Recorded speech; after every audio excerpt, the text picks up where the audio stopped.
Hello, Rosanne, and thank you for being with us to the conversation of the Screenwriters Research Network. First of all, I'm so honored to stay with a colleague screenwriter from the US who has important credits in television and then switched to academia, who even if she's at the Stevens College in Missouri, I understood you're living and teaching in LA. Yes. I don't know how you make that with the Missouri thing, but you will explain maybe to us. I would like to talk to you about this conference. What was the challenge? What do you think it was the best outcome of this conference? How do you feel yourself professionally as an organizer, and you as a teacher, as a female screenwriter, as a professional in respective with this conference? Well, for me, I was excited to bring people to Columbia, Missouri, which is a town between two major cities, but it's still, for America, a small town. Mm-hmm. The college that I work for is located in Columbia, Missouri, but our MFA program is low residency. So people come to Los Angeles, where I live, and we wanted all of our teachers to be members of the Writers Guild. Okay. So that's going to be easier if we keep them in LA. We can't fly them to Missouri twice a year. So, but I wanted to bring it to the campus because I wanted this opportunity for the students there. It's an all-female undergraduate campus. And I knew that if I brought this kind of international group there, one, I knew our network people would feel comfortable there. It'd be fun to be in Los Angeles, but it would be way too expensive for people to pay for hotels, to pay for the venue. I had the use of the college campus for free. I also knew that doing it once, it was the 10th year since we had done it in the States. It had been Madison the first time. Exactly, so it had been 10 years since we'd done that. Yes. I wanted the chance to get some American academics who can't get the funding to travel to Europe and didn't quite know what it was and that it was worth it, which is my story. I hadn't gone to the first one that a friend of mine went to, and she told me I had to. And then when Madison showed up, she said, look, it's now not so expensive, at least try it. And I was very happy that I went to Madison and met so many people. I met Rose and Paolo and been involved in projects with them. So I wanted to bring more American academics for them to understand what the group did. And I knew obviously it would be cheaper for them. So I did have people from Chapman University, from UC Riverside, all over the place. And so that made me happy. And because it was on the campus of an all-female school, and my MFA program is geared toward bringing more women into the mainstream media, and I say mainstream media because I'm including video games, writing, and that sort of thing, I knew it had to be themed about women.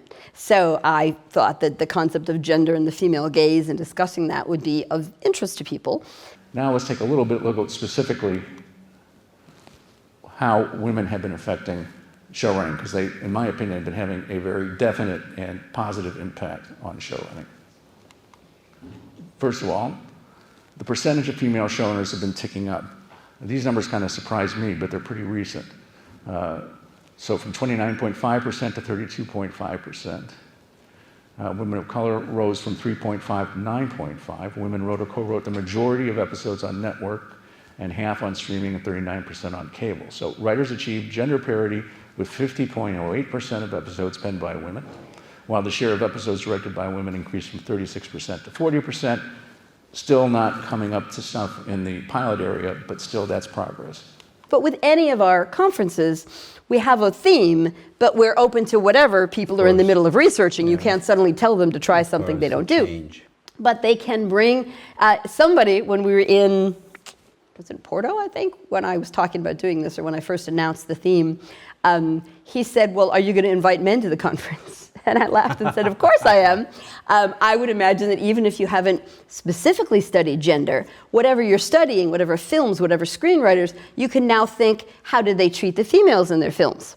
That's an easy thing for you to switch to and be able to speak to. So of course there were lots of gentlemen there. And that wasn't the only thing they had to talk about. As always, we had some good things about pedagogy. When Rosanne and I started talking about this several years ago about my coming, we were trying to decide what I ought to talk about. And she finally decided about a year or two ago that it should be the foundations of screenwriting research. And I got to thinking about that and realized that when I started backing into becoming a film historian, I was a graduate student at UCLA studying screenwriting. And I'd written stage plays and I'd written a bunch of screenplays, and none of them have ever been produced. But when I was working on my MFA at UCLA, I got involved in a project called the Oral History of the Motion Pictures Project, set up by Howard Suber, who was a professor there. And the idea was that he would select graduate students who would go out and do oral history interviews with people who were established in the business. And I ended up doing an oral history with Nunnally Johnson. And the obvious thing to do if you're researching a screenwriter is you go to a book and you get a filmography of what he wrote.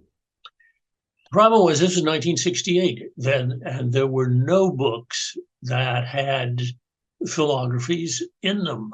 It's unheard of at the time. I think the beautiful thing about the conference is you come with a theme that gives everybody that connection. And then whatever people are researching, we want them to have this forum to show those ideas and get some feedback. I would like to stay a little bit here because this is giving me the second level of the discussion, because I already spoke to some other members, either all-time members of the network like Stephen Maras or other conference organizers like Paolo Russo and Klaus Tieber. And there were different opinions here, meaning that, you know, as we know from screenwriting, theme is the most important thing. Exactly.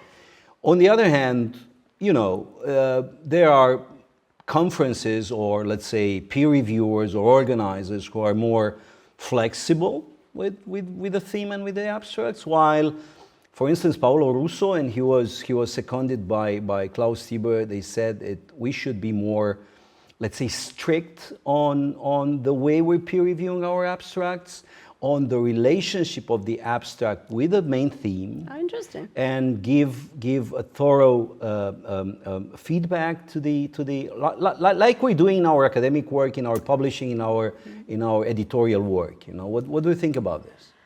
I think that's interesting. I wouldn't want to shut out people who were interested in gathering, because I think we've all said the nice thing, one of the nicest things about any conference. As much as we think hybrid is interesting and it does open it up to people who can't afford to come, it is that sitting over coffee where you suddenly realize, oh, we share an idea, we should see if we could turn this into a book or an article. Okay. That's how you make the connections you need. So if we cut off people simply because, in my case, they have nothing to say about gender, then they wouldn't have had that accidental conversation.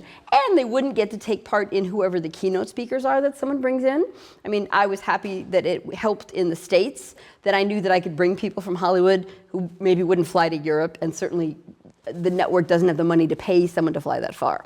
But I knew I could get them as far as Missouri. It wouldn't be too much for me to afford for my version of the conference. And then I got lucky a couple times, because one of them, Jeff Melvoin, came because his wife had gone to college in that very city 50 years earlier, and she was going to spend the week with her college roommate who still lived there. Wow. So he was willing to fly out with her. And then I got... Nice coincidence. Right, and then I got a gentleman named Phil Zebnik who did Mulan and the Prince of Egypt, because he had grown up in that city.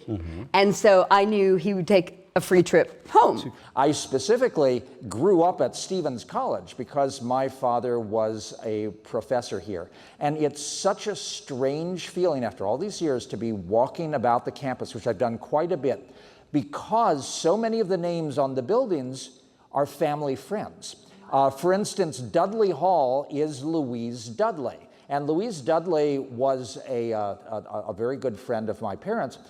Also a remarkable woman, though. She invented the discipline of the humanities back in the 1920s. And in a way, I owe my entire career to her, because I took a humanities course in high school from Conrad Stosky at Hickman High School, who was a disciple of Louise Dudley. And one of our assignments was to do something creative. So I wrote a half-hour musical. So it was useful to start with someone I knew would say yes, and then move to someone who knew him and had this, but I couldn't get Jeff and then Meg Lefauve and Lorianne McKenna. I couldn't bring, because it's also the time commitment. Then you need the flying day, the flying home, the time to settle into the time change. Missouri was fly in, do something for a couple days, fly home. So it was an easy commitment. So that worked. So I would like people to always have the opportunity, if they want to make connections with people like that. I mean, the other thing I was really proud of was that Phil, because he met Armando from Milan, he then came and did a musical workshop for Armando's students, which was very popular, and brought a couple of people from Broadway. Jeff, who has a son who lives in England, has now come and lectured at Oxford when he happens to be in the country. Then it's easy to bus him over. So those are the kinds of connections. If you didn't come because you couldn't write to the theme, you couldn't have made that connection. I like this I like this human approach you're giving to the conference, because this is basically, I think, a DNA of our network in a way, the human aspect. Me personally, I have to confess that I was a little bit scared when the conference went to the States, you know, because we're these Europeans. And because me, for instance, I haven't been to Wisconsin-Madison, and I haven't been to your conference because we cannot, some of us, our schools, cannot afford paying for that. However, I remember that I was very impressed when the Americans came to Europe. Of course, we had, and I think it was in 2 or 3 cases, I think I've met, if I'm not wrong, in Copenhagen, Janet Steger, or later, for sure, David Bordwell in Brussels. Of course. And J.J. Murphy in Potsdam-Babelsberg. And all these meetings and all these papers and talks and keynotes in the case of Janet Steger or of David Bordwell, or the paper presentation of J.J. Murphy, or called Praising the Underdeveloped Script. I still remember that talk of J.J., which was amazing. So it was a great encounter and great meeting. So I'm frustrated I haven't come to yours. But my opinion from outside North America was that if coming to the US, the conference would become this kind of huge congresses and, you know, these star shows and this red carpet thing, and bringing the, you know, the big stars and influencers. But you told me you managed to keep the Missouri conference in one place, which I think this is amazing.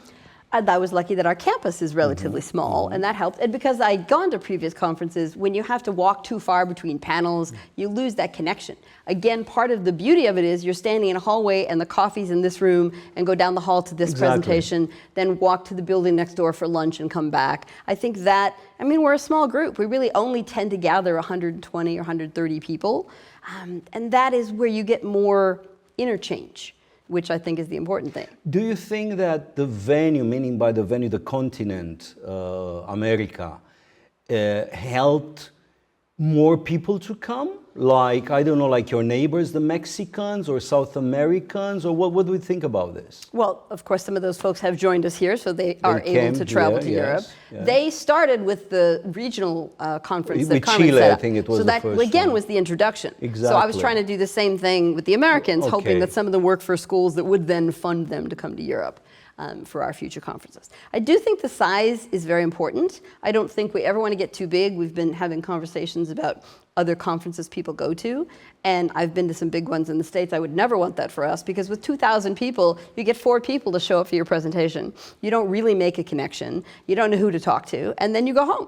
Exactly. So here, you have dinner with people, you meet afterwards in whatever town you're in and have a drink. It creates this real connection. And from that, as we've seen, so many people have written chapters and books for each other and co-edited books together, and they've made these international connections they wouldn't have made had they not come together in that one place. I would like, first of all, to thank you for your service for the Executive Council. I personally think you do a great job, not because I'm in the council, but because I like the way we handle as a team together under your coordination. And what's your feeling of the status of the nation, of the network, of the last 2 years, and what do you think? What are we looking at for the future? I think the best part of what we do is the gathering, and I think the products that come from that have grown and grown, and now several of the major publishers do recognize, oh, you're members of this network, and now you're going to work together. I can trust that you'll meet the deadlines and the product will be quality. So all of that has really built us. I don't think we are necessarily going to get very much larger. Maybe we could manage 150. I believe before the pandemic, we might have had a conference that could have hit 150, 170.